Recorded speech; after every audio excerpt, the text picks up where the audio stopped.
IIM UPSCకి tuitions only in Tirumala IAS institute Chaitanyapuri. Call చేసి ఇప్పుడే జాయిన్ అవ్వండి.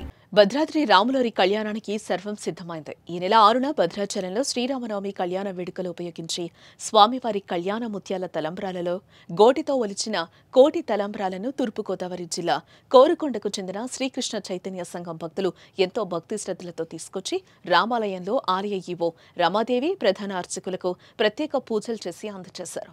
శ్రీకృష్ణ చైతన్య సంఘం అధ్యక్షుడు కళ్యాణం అప్పారావు ఆధ్వర్యంలో సుమారు 200 మంది భక్తులు ఎంతో భక్తి శ్రద్ధలతో వారి వారి పంట పొలాల్లో పండించిన వరి పంటల నుండి సేకరించిన వడ్లను గోటితో రామనామ స్మరణల మధ్య నియమనిష్టలతో ఒలిచి కోటి తలంబ్రాలకు అక్కడ దేవస్థానంలో ప్రత్యేక పూజలు నిర్వహించి అనంతరం శ్రీ సీతారామస్వామి వారి సన్నిధికి తీసుకొచ్చి ఆలయంలో ప్రత్యేక పూజలు చేసి అందజేశారు. ఇలా కోటి తలంబ్రాలను ప్రతి ఏడాది తీసుకొస్తున్నారు.